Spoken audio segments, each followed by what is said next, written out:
It's hard to describe this project because it encompasses my whole career. My initial fascination with wood that goes back long before I was a guitar maker. I grew up with it, my father's influence. Um, and I think I should start out with um, I don't see this stuff in terms of a board or a piece for a guitar. I see it all the way from its environment, the cultures that it came from. And that's a learned experience from being there, traveling. And in my early career, I wasn't as experienced. I didn't have the calluses necessary to be in third world environments, and it crushed me to see the abject poverty, the exploitation, and what humans could do to each other in the name of profit. And one of the things that really moved me is going into an area where a culture had lived for, let's say, 10,000 years, to pick a number, pretty much in tune with their environment, in balance, and somebody from the first world came in and gave them a color TV, a generator, and a case of whiskey in trade for their way of life and their environment. And they cleared out the trees, and the people ended up in the slums, let's say in Sao Paulo, or pick a country, with that. And that was so prevalent before we started to get conscious about this in conservation, ecological responsibility. But that from that very beginning, I promised myself I'll never be part of that. We're going to find a better way to do this. So I certainly not claiming to have invented responsible harvest or all the things and support that goes along with it, but it led me to get involved with Greenpeace, Rainforest Alliance, individual groups, and understand how we could get the best stuff in the world without having to be part of that greed. And we've done that for decades now as far as acquiring wood that is better, older, and responsibly harvested. So along that process, I've come across stuff that was just spectacular. The proper densities for good tone, a really exceptional look, and a great provenance, a great story about the people it came from, the situations. And I never thought of it as hoarding or like I have to have this for myself, but it was just too cool and exceptional to use in the normal course of business, so I set that stuff aside. And now at this season of life, it's like, if not now, when? Right? It's not doing any good in a place where I would go look at every once in a while.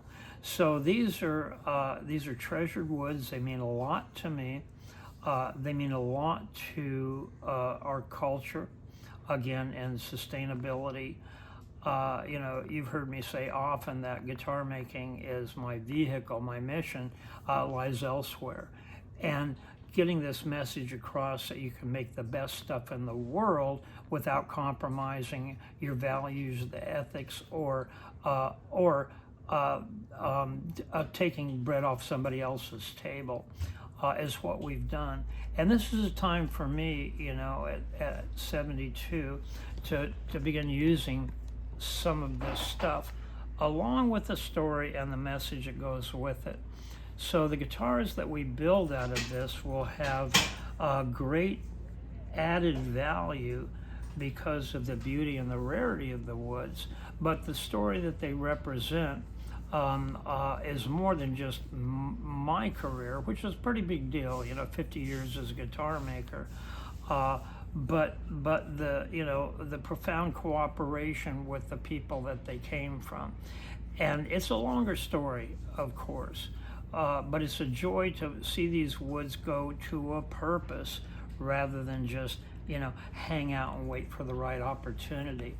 So one of the there's actually two guitars with this. We have this incredible, it's like a Stradivarius in the attic that we found, this Brazilian rosewood that was used to build a cathedral in Pennsylvania back at the turn of coming into the early 1900s. So these would have been trees and lumber in the late 1800s. And they were imported for the bright work on the cathedral, and they were put in an outbuilding ever since, 110 years. And it was the perfect environment to store wood in. It was a stone building, kind of in the European style, where the temperature and humidity were constant. And to run across it was, one of a million thing. But it's not just finding the wood, it's what the provenance and the purpose was. This is a cathedral. I'm going to abbreviate the New Christianity, which is funny because it's a couple hundred years old. But their values, their principles are beautiful. They're really needed today, and to use wood from that it's a beautiful story. It's profound, and it should go into the right context.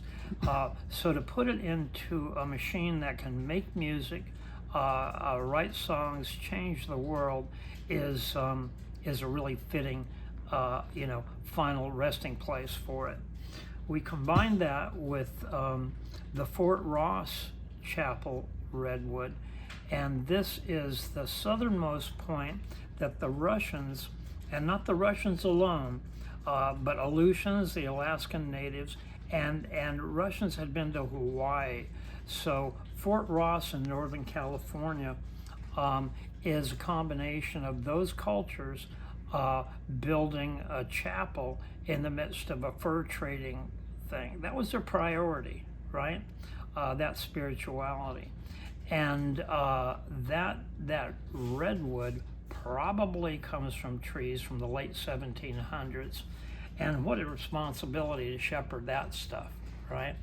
I just got back from there and visited it, and that part of the California coast is, not what people think of the beach in California. It's very moody, spooky, usually foggy, and to see this stuff in the mist that has that provenance, that history. By the way, it was there was a fire in the 70s, and they had to remove some beams and replace them to reclaim it. It's a beautiful, profound thing, and we make a musical instrument with a combination of these woods as a statement of acknowledging, those that came before us. It represents my faith from different parts of the world, and it carries so much weight in people's love, care, etc. What do you do with something like that when you're responsible to shepherd that wood?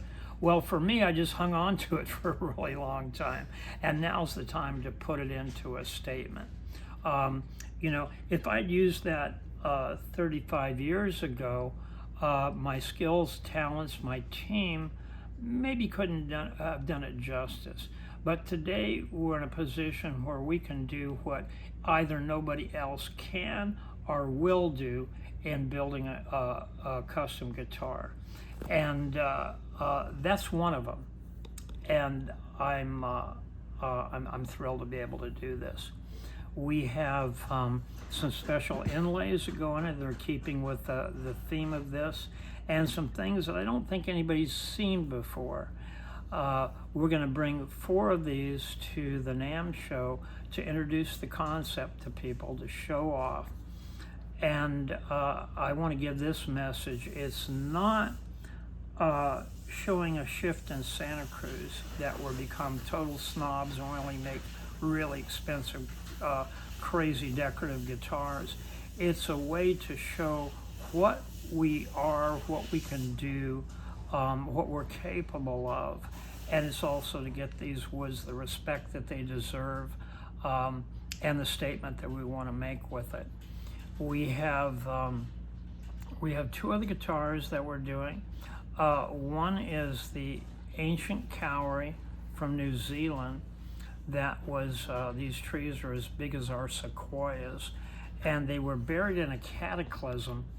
As I understand it, and of course some of this has to be speculative because there was no news organizations 45,000 years ago, but the shift in the tectonic plates created everything: volcano, tsunami, earthquake, and this forest was buried instantly in an anaerobic environment without oxygen. It didn't decay. And over the millennia, it worked its way to the surface and now is the provenance of the Aboriginal people. And part of the story comes from their oral tradition, part of it comes from scientific speculation, but this wood has been carbon dated at 45,000 years old. It's a huge responsibility to use it. They're not making anymore.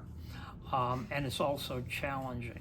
So this will be the sides and back on this guitar. And again, it's moving. We have the best, most experienced people working with it, out of respect, because we can't stand to break anything. But also it just seems like the right thing to do.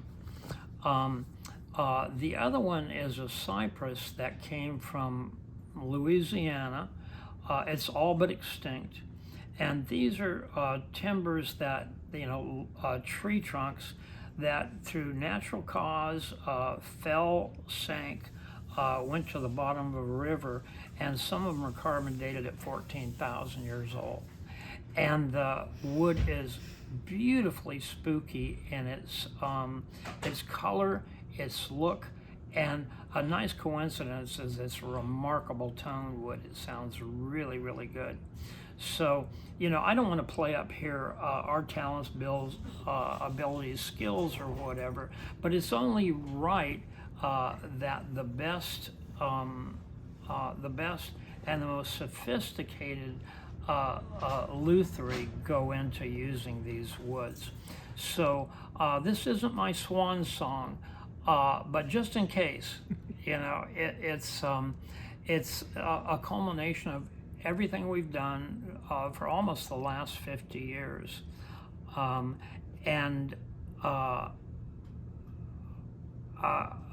could go deeper than this. It has to do, again, with my faith, my spiritual beliefs, and where these guitars go, I can't control, but I'm hoping that they'll do their part to change the world for the better.